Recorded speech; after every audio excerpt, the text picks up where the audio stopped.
Queridos hermanos, reciban un cordial saludo. Vamos a tener en este momento un breve repaso acerca de la lección número 12 de este trimestre, el cual lleva por título Andar en el Espíritu. Quiero llevarte al libro de Deuteronomio capítulo 13, versículo 4. En pos de Jehová, vuestro Dios andaréis, a Él temeréis, guardaréis sus mandamientos y escucharéis su voz, a Él serviréis y a Él seguiréis. Mis hermanos, cuando Dios se refiere a andar en el Espíritu, nos habla directamente a cada uno de nosotros para estar en conexión con Él. Gálatas 5, versículo 16, dice, digo pues, andad en el Espíritu y no satisfagáis los deseos de la carne. Versículo 18, pero si sois guiados por el Espíritu, no estáis bajo la ley. ¿Quiere decir que nosotros ya no estamos bajo la ley? ¿Quiere decir que por estar con el Espíritu ya podemos desobedecer nuestra ley? Tú y yo sabemos que no.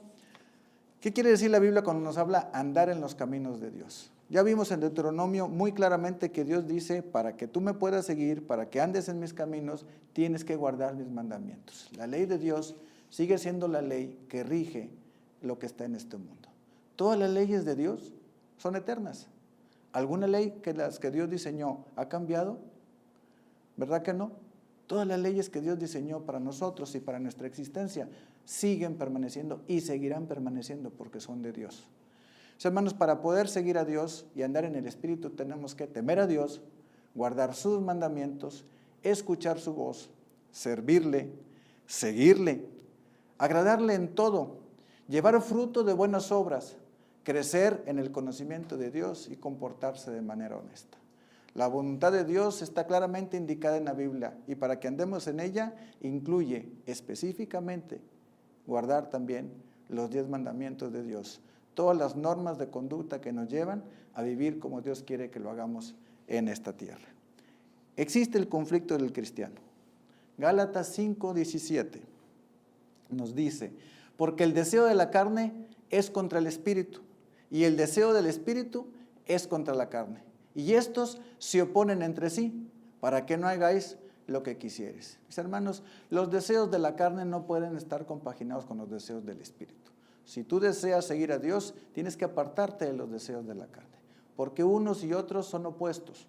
Unos y otros son originados por diferentes seres y tienen diferentes objetivos. Dios quiere que lo sigas y que estés conectado con Él en el Espíritu, pero si tus deseos son de la carne, difícilmente vas a poder allegarte a Dios porque estás en el lado opuesto que Dios te necesita. Al aceptar el sacrificio de Jesús, el creyente adquiere una nueva naturaleza espiritual que entra en conflicto con la naturaleza carnal. ¿Te has sentido así? ¿Has sentido que por más que quieres seguir a Dios, entonces la carne te persigue y te hace caer en pecado?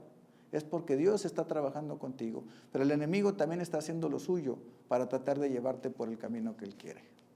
Aislando del mundo no es lo que Dios necesita. Lo que Dios necesita es que estemos en este mundo, pero esperando su segunda venida. Existen en Gálatas 5, 19 y 21 lo que se le llama las obras de la carne.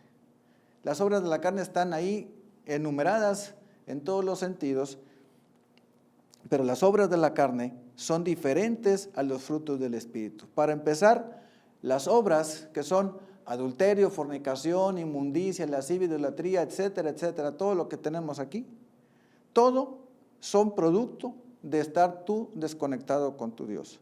Las obras demanda de nosotros una obligación a pecar. No hay ninguna de todas esas obras de la carne que te lleve a estar con Dios. O piensa, si tú hicieras alguna de ellas, ¿puedes estar con Dios? ¿Pudieras estar en comunión con Dios en medio de contiendas? ¿Puedes estar en comunión con Dios en medio de homicidios? ¿Puedes estar en comunión con Dios en medio de la vanagloria o del hurto? No, son totalmente opuestas a lo que Dios necesita de cada uno de nosotros. Por el contrario, tenemos los frutos del Espíritu y los tenemos ahí en Gálatas 5, 22 y 23. Los frutos del Espíritu son aquellos que se dan por una relación estrecha con el Espíritu Santo. Note la diferencia. Las obras de la carne contra el fruto del Espíritu. La obra es un hecho. El fruto es un resultado. Cuando tú estás trabajando en la carne, tus obras significan obras carnales. Pero cuando te conectas con Dios, cuando tu vida está en el Espíritu conectada con Dios, tu vida va a empezar a dar frutos. Los frutos del Espíritu los tenemos enumerados: amor, gozo, paz, benignidad, paciencia, mansedumbre, bondad, templanza. Todos estos frutos del Espíritu empiezan a brotar de cada uno de nosotros cuando la relación de nosotros está íntimamente ligada con el Espíritu Santo. ¿Quieres tener amor en tu corazón? Te pregunto, ¿estás conectado con Dios en el Espíritu? ¿Quieres tener paz en tu corazón? Te pregunto, ¿estás conectado con Dios en el Espíritu? Para que podamos producir fruto, tiene que sembrarse el Espíritu Santo en cada uno de nosotros. Para que pueda haber fruto, tiene que haber una semilla. Para que pueda crecer, tenemos que cuidarla, regarla como si fuera cualquier planta. ¿Quieres que el Espíritu Santo entre en ti? Necesitamos ser el recipiente idóneo para que el Espíritu Santo more en nosotros y para que pueda generar en nosotros los frutos. Esto no se da de la noche a la mañana y no se da por casualidad. Se tiene que fabricar, se tiene que vivir y se tiene que experimentar. Por último, mis hermanos, vivir por el Espíritu. De Gálatas, del capítulo 5, versículo 16 al 26, Pablo usa 5 verbos para describir el tipo de vida en el que reina el Espíritu. Primero, dice andar. Debemos de seguir cada día a Jesús y convivir con Él. El andar significa que yo tengo que dar un paso hacia adelante. Ser guiados. Debemos permitir que el Espíritu Santo nos indique dónde debemos y qué debemos hacer. Ser guiados implica obedecer a la voz de Dios. Crucificar.